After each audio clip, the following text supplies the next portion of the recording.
Well, hello everybody, and welcome back to G-Bear's Off-Grid Ways, a homestead in the desert. Yeah, I've been moving the totes and stuff around for out here.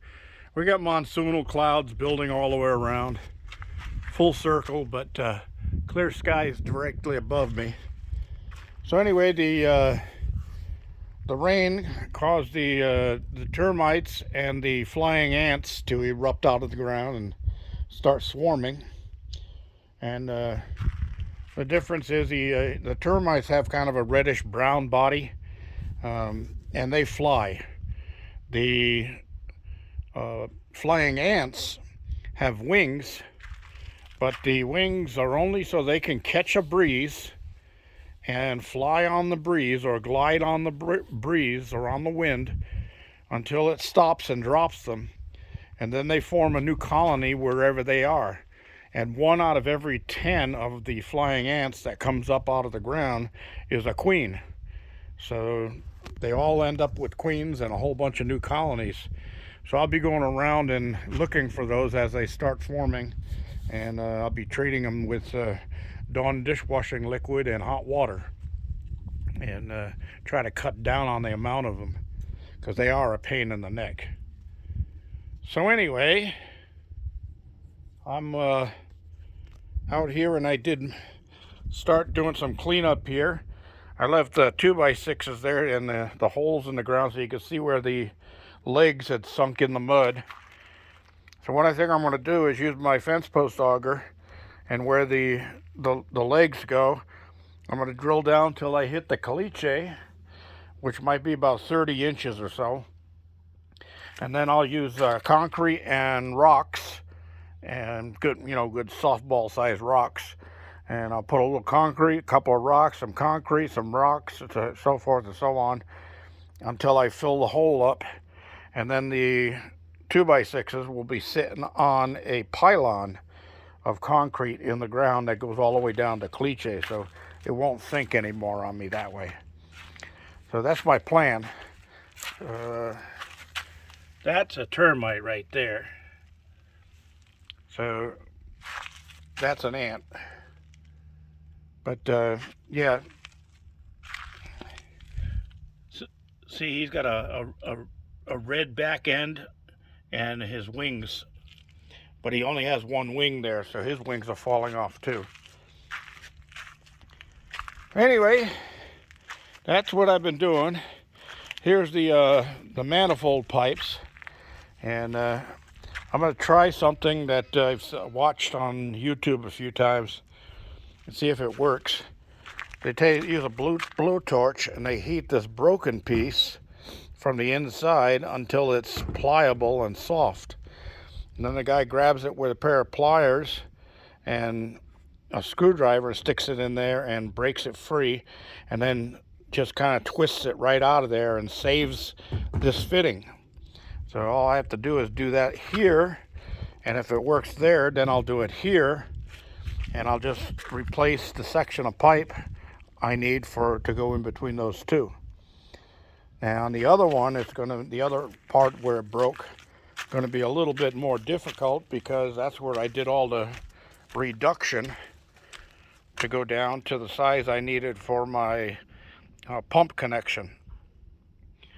So I think I could unscrew this 2-inch to 1-inch thread fitting out of there, and just get one more new one of those and one more new male 1-inch male adapter, and I should be able to get that back together again.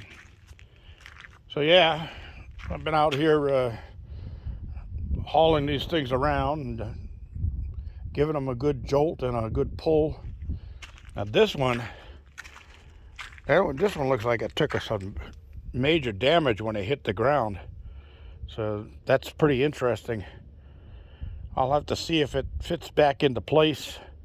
If not, I may end up having to do some modifications to it or replace it with another tote. So that's what's been happening. I've been through the garden. Everything seems to have been spared inside the garden. the plants are all looking happy with the rainwater. But because it was such a drenching rain, I'll probably go in there and fertilize midweek or so. I'll refertilize everything, and because when you're using raised bed, a big drenching like that could just wash all of the nutrients right out of the soil. So you want to check that and test your soil and see what it needs, and then replenish it. So anyway, that's it. I got my saw set up out here. I'm ready to get back to work on this thing. We'll see how good I can work it out. If I can remember how I assembled this thing. Pretty interesting. I see the screws sticking out here, but I don't see any screws going from the other side into that to hold it on, so I don't know how I did that. I don't remember how I did that, but I'll figure it out. So anyway, that's the ketchup here, and just ketchup, no mustard. I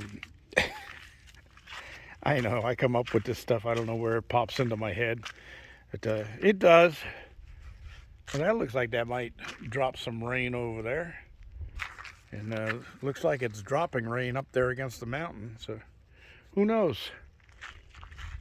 The weather guessers said we're going to see more today of what we saw yesterday, but I haven't seen it. And all overnight, for the whole overnight, we're supposed to get the heaviest part of the rain, and I got 3/100ths of an inch. That's all. So that's that.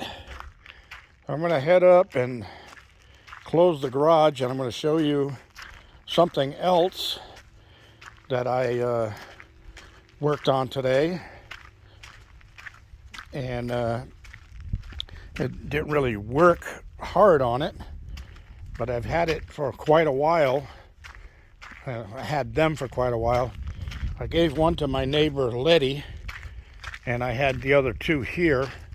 So let me grab one here that's hasn't been worked on yet and show you what I'm talking about.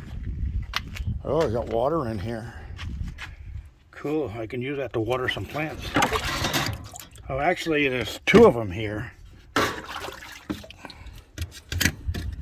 So these come from those big screen TVs, rear projection.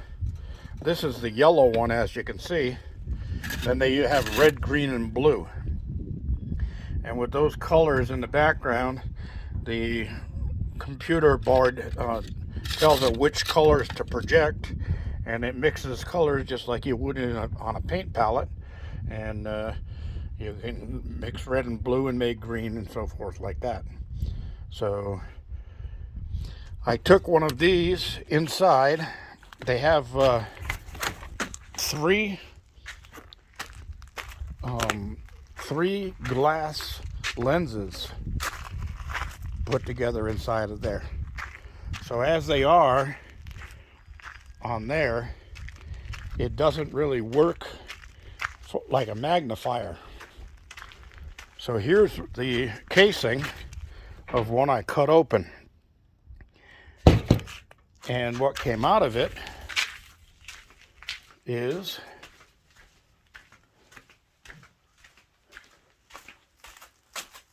this is the part that I cut off, and there's a magnifying glass right there. So it works pretty nice. You put it in the sun and you can use it just like a magnifying glass. Then this is number 2. This is also a magnifying glass. It's concave and on one side, convex on the other. And then here's the third piece, and this is also a magnifying glass. From this side, you see it makes things smaller, and this side, well, it looks like it makes things smaller from both. Oh yeah, this one's concave on both sides. So this is a reverse lens. So they put all three of them together to somehow distort the light in the TV to where it goes up against that big Fresnel lens screen on the front and produce a picture for you to watch. So anyway, I'm going to do some experimenting with those things and get it done, and I'll show you what I came up with. But I got to get those water totes back up first. Anyway, thanks for joining me. G-Bear reminding you, don't forget your thumbs ups. Don't forget to share and subscribe. This is G-Bear signing off.